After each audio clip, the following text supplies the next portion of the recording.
So, good morning mga loading in. Okay, magde-deposit tayo para bibili tayo ng NFT. Gagawin lang natin, magta-transfer tayo ng pera kasi nakikita ko maraming nagtatanong paano mag-deposit. Dito sa desktop or website nila, pwede ka lang mag-deposit using GCash. Pero ang pag-withdraw dun sa mismong application, okay? Kahit sa app or dito sa desktop mo ginagawa lahat ng transaction mo, make sure lang mag-verify ka, okay? Eto, dito sa may profile mo, tapos makikita mo identity verification. Click mo yan. Pag hindi mo pa natapos, ibibigay siya yung option or steps kung paano mo gagawin, okay? Para wala na yung kinukuha yung code, ID number mo na sinasabi nila. Eto lang, kompletuhin mo lang to, mawawala na yun. Ibig sabihin, pag nag-withdraw, nag-deposit, mawawala yun, no? So ngayon, gagawin natin, mag-deposit tayo. Walang fee pag mag-deposit using GCash. So, deposit natin is 3,000 pesos lang kasi ang bibilhin kong NFT is mga worth $30.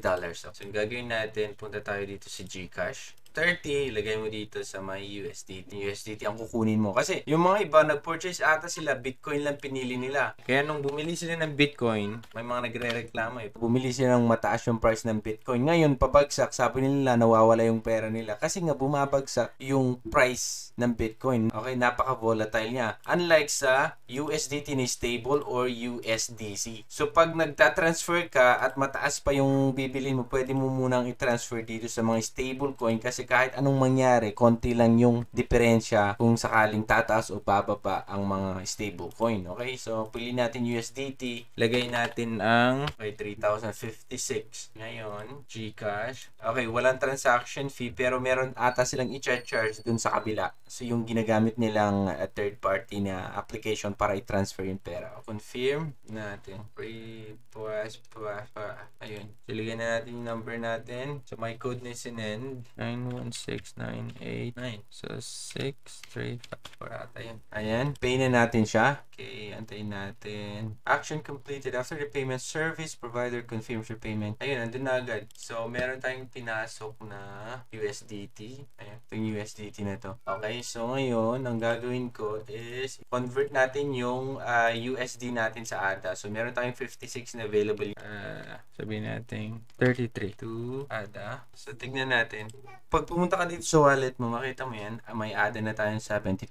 So, ang gagawin natin is i-withdraw natin yan. So, ang gagawin pag i-withdraw mo dito lang, withdraw, tapos ADA, and then enter yung address. Ngayon, pupunta ako dito sa Yoroi wallet para sa ADA to. At kukunin ko yung, so kukunin natin ang receive, copy natin yun. Okay, copy yan. Tapos, pupunta ko dun sa wallet, lagay mo lang. Ayan, address, tapos max. Ngayon, ang fee niya is 1 ADA. Okay, submit natin siya. Submit, send the verification code. I-send nila yung verification code dun sa phone. Tapos, kukunin mo yung, yun, Whalefin, 450,335. 450,335. Tapos, punta ka dun sa Google Authenticator. Google Authenticator, Whalefin, yun, 351035. And then, confirm mo lang. Ngayon, successful, sabi niya. Okay, tignan natin gaano kabilis. Okay, so guys, ayun na nga. Dito tayo nagpasok. Meron ng 71. Okay? So, 3 minuto lang nagpakita na siya. Next na gagawin natin is bibili tayo ng NFT. Punta tayo dun sa cnf.io.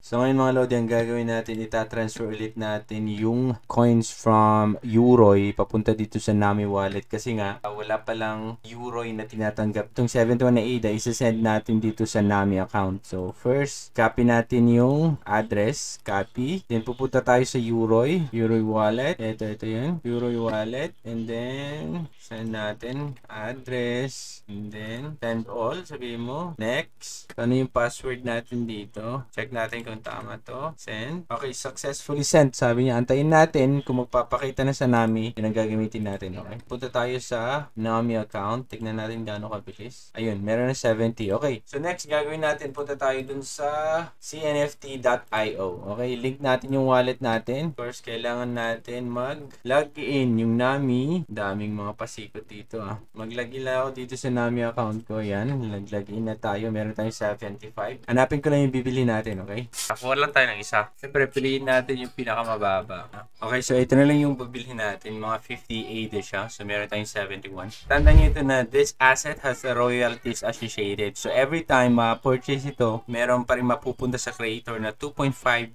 Every time mabili ito, may matatanggap yung creator. Forever yan. So, ganun. So, bibili natin. Okay, subukan natin bilhin. 50 ADA. Ayun. So, may nagpakitang collateral error. So, ang gagawin mo lang is enable natin dun sa Nami account. Kung meron kang Nami wallet, punta ka dito sa Nami. Then, dito sa profile mo. And then, eto, collateral. So, yung, ilagay ko lang yung password ko. Confirm mo. So, ano nangyari dun?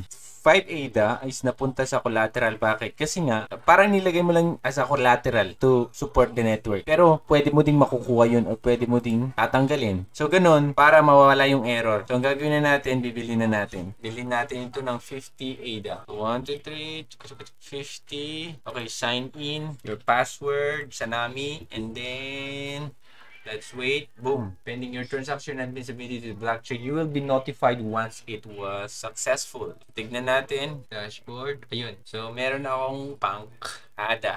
Nabili na natin yung gusto nating bilhin. Nandito na sa profile natin. Okay. So, first time kong bumili ng NFT dito sa CNFT dito sa Cardano. Okay naman siya. Pag-check nyo, isa sila sa pinakaunang NFT na na-create dito sa Cardano. So, mga 10,001 lang ang na-create. 10,000 dito pero nakalagay dun sa dito sa blockchain. 10,001. Okay, ganun lang guys. Ang bumili ng NFT sa Cardano. Tapos, ginawa din natin yung pag-deposit sa Whalefin. Okay. So, ang maganda dito, pag ginagawa nyo yung pagta-transfer from Binance papunta sa mga ibang wallet para bumili kayo ng mga NFTs, gawin nyo lang sa Whalefin kasi wala namang charge pag-deposit. Pag mag-deposit ka kasi sa Binance, meron talaga siyang charge, okay? Pero pag yung NFT naman is nasa Binance, then sa Binance yung nagawin. So, ganun lang guys kung paano mag-transfer from Whalefin to other wallet tapos ganun din ang bumili ng NFT dito sa CNFT. So, kung meron kang question about dun sa Whalefin or kung meron kang question about dun sa NFT, paano bumili,